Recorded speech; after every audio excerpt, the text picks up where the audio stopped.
Hello viewers, शिक्षक विद्यापीठ में आप सभी का स्वागत है। ये यूपी एग्ज़ाम स्पेशल सीरीज़ की 4th वीडियो है। इससे पहले भी हम बहुत से इम्पॉर्टेंट टॉपिक कवर कर चुके हैं। कुछ ही महीनों में आपको 2-3 महीनों में यूपी में बहुत सारे एग्ज़ाम देखने को मिलेंगे। उन सभी एग्ज़ामों में नदियों से देखिए क्वेश्चंस आता ही आता है, बस उसका डिफ़िकल्टी लेवल ऊपर नीचे होता है। इस वीडियो में हम पूरी डिटेल में उत्तर प्रदेश की नदियों को कवर करेंगे, जिससे इस टॉपिक से आपको जो भी क्वेश्चन आए आप उसे अच्छे से कर पाएँ। इससे पहले की वीडियो को यदि आपने नहीं देखा है तो उनका लिंक डिस्क्रिप्शन बॉक्स में है, उनको भी ज़रूर देखिए, आपको बहुत फ़ायदा होगा। तो सब आइए आरंभ करते हैं। उत्तर प्रदेश की नदियाँ। उत्तर प्रदेश का जो उत्तरी एवं पश्चिमी भाग है वो ऊंचा है। देखिए, जो उत्तर प्रदेश है, यूपी है, उसका जो नॉर्थन पार्ट है और जो वेस्टर्न पार्ट है वो जो है ऊंचा है, जिसके कारण हिमालय पर पर्याप्त जल स्रोत हैं और अतः प्रदेश की अधिकांश नदियों का प्रभाव उत्तर पश्चिम से दक्षिण पूर्व की ओर है। अब हिमालय से ग्लेशियर से हम पूरी हिमालय श्रेणी है, इसे हमने सब कुछ कवर किया है जब हमने यूपी का भूगोल पढ़ा है, फिज़िकल फीचर्स ऑफ यूपी। तो उस फर्स्ट वीडियो थी वो हमारी। अगर आपने वो वीडियो नहीं देखी है तो ये इस पॉपअप कार्ड पे क्लिक करके पहले उस वीडियो को देखें, उसके बाद इस वीडियो को करें, आपके कॉन्सेप्ट बहुत अच्छे से क्लियर होंगे। तो जो हिमालय से आने वाली सारी की सारी नदियां हैं, अधिकतर वो दक्षिण पूर्व की ओर हैं। उद्गम स्थल के आधार पर जहां से ये ओरिजिनेट होती हैं रिवर, प्रदेश की नदियों को 3 प्रकार से विभाजित किया है। एक तो हिमालय से निकलने वाली नदियां, जैसे गंगा, यमुना, रामगंगा, काली, गंडक, सरयू आदि नदियों में वर्ष भर जल बना रहता है। क्यों? क्योंकि ये ग्लेशियर से निकलती हैं, उससे पानी जो है वो थोड़ा थोड़ा निकलता रहता है, जिसके कारण इसमें वर्ष भर पानी रहता है। दूसरी है प्रदेश के मैदानी क्षेत्र में स्थित झीलों एवं दलदलों से निकलने वाली नदियाँ। इसमें जो जो मुख्य नदी है वो है गोमती। उसके अतिरिक्त वरुणा, पांडु, ईसन, ये जो है इतनी मुख्य नहीं है, आप इनका बस नाम पढ़ लीजिए, यही काफ़ी है। इन नदियों में गर्मी में जल काफ़ी कम हो जाता है, लेकिन सूखती नहीं है। ये जो नदियां हैं पूरी तरह से नहीं सूखती हैं गर्मियों में, और जुलाई से अगस्त सितंबर तक जब बारिश होती है तो ये फिर से पूरी भर जाती हैं। ठीक है।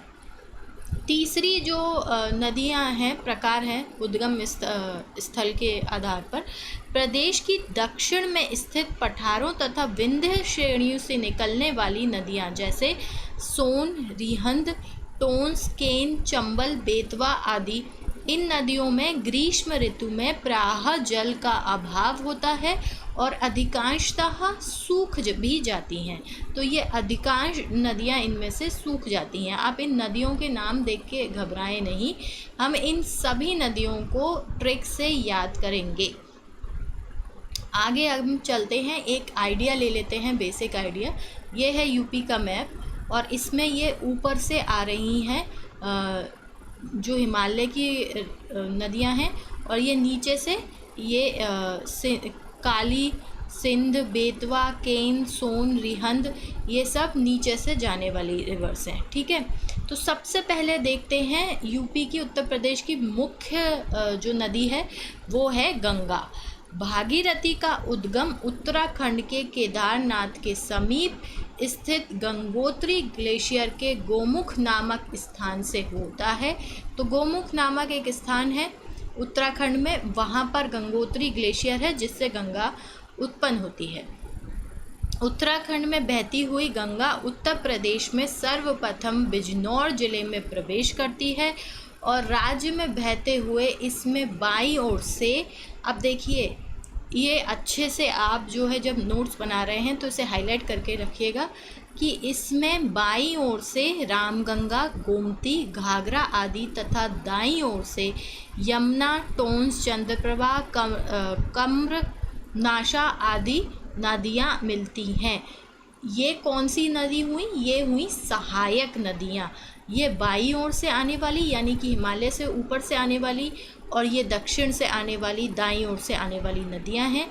गंगा की सहायक नदियों पे प्रश्न आ जाता है, तो इसे अच्छे से हाईलाइट करके रखिएगा। अब ये जो सहायक नदियां हैं, ट्रिब्यूटरी हैं, these tributaries of Ganga where they met, ठीक है।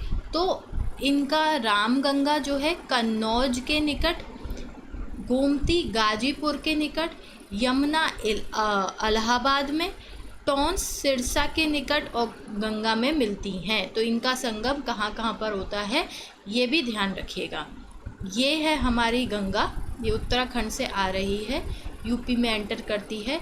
उसके बाद ये पूरी कानपुर, इलाहाबाद, वाराणसी, नीचे पूरा यहाँ पर फिर वेस्ट बंगाल से होती हुई बांग्लादेश में जाती है और उसके बाद ये बंगाल की खाड़ी में गिरती है। दूसरी जो मुख्य नदी है यूपी की वो है यमुना। यह गंगा नदी क्रम की सबसे महत्वपूर्ण नदी है। इसका उद्गम बंदर पूंछ के पश्चिमी ढल पर स्थित यमुनोत्री हिमनद उत्तरकाशी है, जो उत्तरकाशी के गर्म स्रोत के 8 किलोमीटर उत्तर स्थित है। प्रदेश में इसका प्रवेश सहारनपुर के फैजाबाद नामक स्थान पर होता है। ये आ रही है यमुना।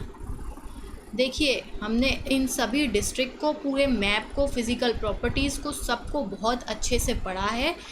आप ने अगर वो वीडियो नहीं देखा है तो इस पॉपअप कार्ड पे क्लिक करके फिर देखिए। अब हम मैप को अच्छे से समझ जाते हैं और उसमें कनेक्ट करने लगते हैं, रिलेट करने लगते हैं चीज़ों को, तो वो हमें हमेशा याद रहती हैं। हमने पढ़ा था गंगा जो है बिजनौर ज़िले से आ रही है। ये देखिए बिजनौर ज़िले से आ रही है, उत्तराखंड में ओरिजिनेट हो रही है। ये है उत्तराखंड। और जो दूसरी आ रही है यमुना, वो आ रही है यहाँ से, सहारनपुर से। तो सबसे पहला ज़िला यूपी का उत्तर में कौन सा है? सहारनपुर। और इधर है काशीनगर। उसके बाद उत्तर में ही अगर बात करें तो महाराजगंज। तो फ़िलहाल हम ये बात कर रहे हैं, ये सब हमने पढ़ चुके हैं कि सहारनपुर से यमुना जो है प्रवेश करती है। उसके बाद ये बहुत चाप के आकार में बहती हुई आर्क है, एक आर्क है, वो आर्क भी मैं आपको समझाऊंगी अच्छे से। बहती हुई प्रदेश के 19 जिलों में प्रयाग इलाहाबाद में मिल जाती है। इसकी लंबाई 1376 किलोमीटर है। अच्छा, इलाहाबाद में, प्रयागराज में गंगा मिलती है। ये तो गंगा यमुना का संगम होता है, गंगा यमुना सरस्वती, ये तीनों, ये बात तो बहुत कॉमन सी है। मुझे लगता है यूपी में ये अधिकतर सबको पता होगी। तो ये गंगा यमुना का संगम कहाँ हो रहा है? यहाँ पर इलाहाबाद, प्रयागराज जो अब बन गया है यहाँ पर, ये है इलाहाबाद, यहाँ पर आती है ये यमुना। अब हम चाप के रूप में बहती है गंगा। देखिए यहाँ से आई बिजनौर से, और यमुना देखिए कैसे आ रही है। ये एक आर्क बनाती हुई आ रही है, बिल्कुल बॉर्डर से टच होती हुई। शामली, गाजीपुर, अलीगढ़, मथुरा, हाथरस, आगरा। अच्छा, आगरा में आप सबने पढ़ा होगा कि Taj Mahal situated on the bank of the river Yamuna, कि मतलब शुरू से ही हम जब ऐसे लिखते हैं, जो भी कुछ होता है, ये बात बहुत पढ़ते हैं। तो यमुना, ये बिल्कुल आगरा कहाँ है? बिल्कुल बॉर्डर पे ही है यूपी के। तो ये ऐसे चाप बनाती हुई, आर्क बनाती हुई आ रही है। इसमें भी नीचे से नदियाँ आती हैं, सहायक नदियाँ आती हैं, ट्रिब्यूटरी आती हैं, वो मिलती हैं। जैसे कि ये जब हम दक्षिण से आने वाली नदियाँ पढ़ेंगे तब उसमें आपको सब पता चल जाएगा। तो ये आ रही है और ये मिल रही है आपकी, ये पूरी आती जा रही है, ये कानपुर, जौनपुर, हमीर, बांदा, ये सब करती हुई। और ये कहाँ मिलेगी? यहाँ पर इलाहाबाद में। यहाँ ये रहा इसका संगम, ठीक है। उसके बाद ये गंगा यहाँ से निकल जाएगी, वाराणसी, गाजीपुर, और ये कहाँ जाएगी? फिर बिहार जाएगी। गंगा यमुना हमने कर ली। अब हम आगे चलते हैं, पश्चिम की रामगंगा। यह पौड़ी जिले के दूधोतोली पर्वत के जलगाम क्षेत्र से निकलती है। कालागढ़ किले के निकट मैदान में उत्तरी मैदानी यात्रा 24 किलोमीटर के उपरांत कोहू नदी से मिलती है। यह नदी 690 किलोमीटर बहने के उपरांत कन्नौज के निकट गंगा में मिल जाती है। रामगंगा देखते हैं, या गंगा से थोड़ा सा ही दूर, देखिए याद करने में भी आपको आसानी रहेगी, वहीं बिजनौर से ही आ रही है रामगंगा, और ये आके आपके कन्नौज के निकट यहाँ पर मिल जाती है। ज़्यादा बड़ी नदी नहीं है, ये गंगा की सहायक नदी है, ठीक है, और कन्नौज के निकट जो है गंगा में मिलती है। वहीं दूसरी है काली और शारदा। अच्छा, इसको काली क्यों कहते हैं ये भी आपको पता चलेगा। काली नदी उत्तराखंड के पिथौरागढ़ जिले में स्थित काला पानी नामक स्थान से तथा गौरी गंगा मिलम हिमनद से निकलती है, ठीक है। तो काला पानी नामक स्थान है, वहाँ से ये काली जो नदी है वो निकलती है। ये शारदा के नाम से अधिक जानी जाती है। टनकपुर के बाद इसे शारदा के नाम से जाना जाता है। प्रदेश में सर्वप्रथम पीलीभीत जिले में प्रवेश करती है।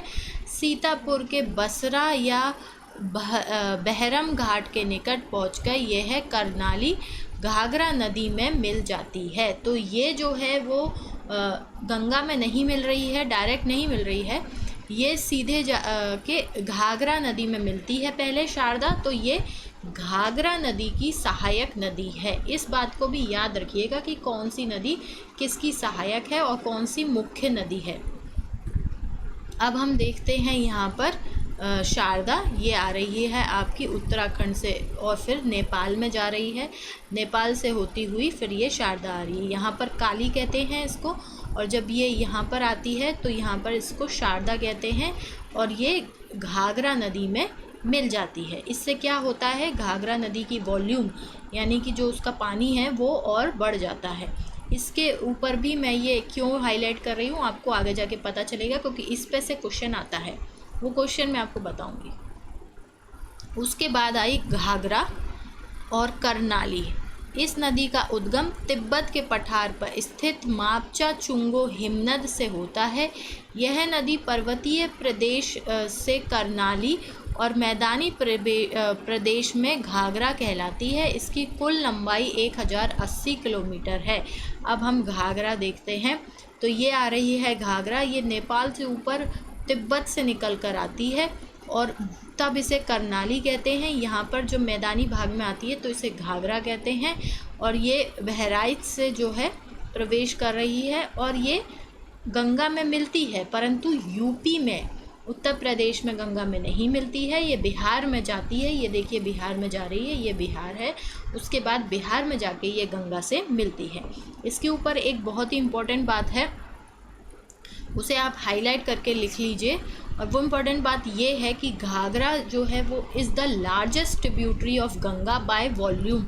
वॉल्यूम से जो पानी का स्तर है उससे जो है घनत्व है, उससे घाघरा जो है गंगा की लार्जेस्ट ट्रिब्यूटरी है, और second largest in length after Yamuna.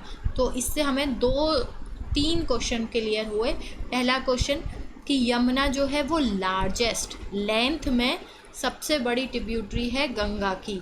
दूसरा कि घाघरा जो है वो सबसे बड़ी ट्रिब्यूटरी है घनत्व के आधार पर, वॉल्यूम के आधार पर, और सेकंड लार्जेस्ट है लेंथ के आधार पर।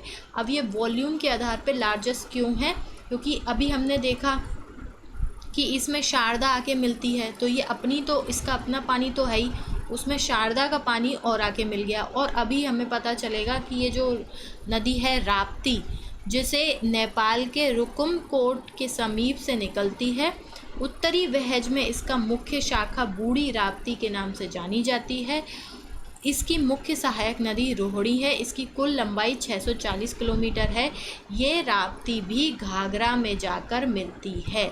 यहाँ पर देखिए ये आ रही है नेपाल से राप्ती, और ये घाघरा देवरिया के निकट घाघरा में जाकर मिलती है। इसीलिए आपको जब ये पूरा सब कुछ क्लियर हो जाएगा तो ये रटने की ज़रूरत नहीं पड़ेगी कि Ghaghara is the largest tributary of Ganga by volume, घनत्व के आधार से, क्योंकि 2 नदियाँ इसमें आके अलग से मिल रही हैं, शारदा और राप्ती।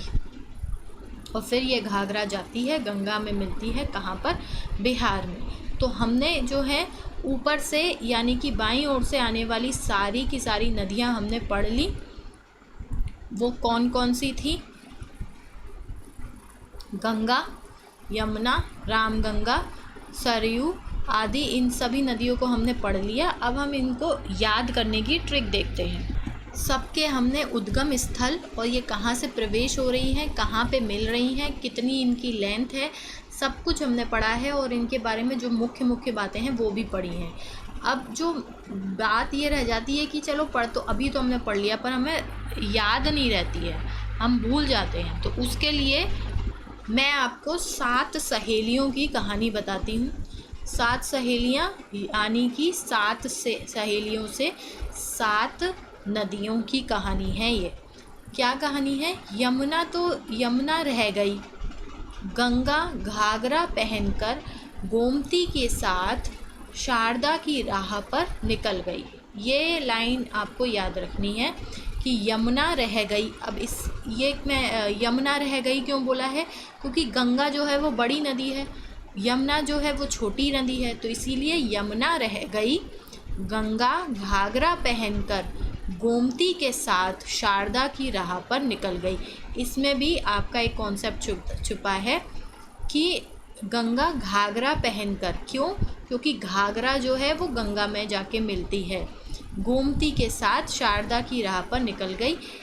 और सारी नदियों तो नाम से ही हैं, बस 2 जो सिंबॉलिक हैं वो हैं रह गई से रामगंगा है। इसको याद करने में आपको परेशानी इसलिए नहीं होगी क्योंकि गंगा से पहले ही रामगंगा है, ठीक है। तो रा से रामगंगा और दूसरी शारदा की राह पर निकल गई, इससे राप्ती। तो ये आपकी 7 सहेलियों की कहानी हो गई। यमुना, रामगंगा, गंगा, घाघरा, गोमती, शारदा और राप्ती। ये हुई आपकी 7 नदियों की, 7 सहेलियों की कहानी। इससे हमें क्या क्या पता चल गया? याद करने की हमें ट्रिक पता चल गई। इन सब के बारे में जो मुख्य मुख्य बातें हैं वो हमने देख ली और ये मैप में हमने इन्हें लोकेट भी कर लिया। अब हमने हिमालय से निकलने वाली नदियाँ देखी हैं और अभी झीलों व दलदलों से निकलने वाली नदियाँ और प्रदेश के दक्षिण से स्थित जो पठार हैं उससे आने वाली जो नदियाँ हैं वो रह गई हैं। उन जो नदियां हैं उनको हम अगले वीडियो में देखेंगे क्योंकि ये वीडियो ज़्यादा लंबी ना हो, इससे बोरियत हो जाती है। इस ट्रिक को याद रखिएगा। आप हमारे साथ अंत तक बने रहे। इसका बहुत बहुत धन्यवाद। आपका दिन शुभ हो।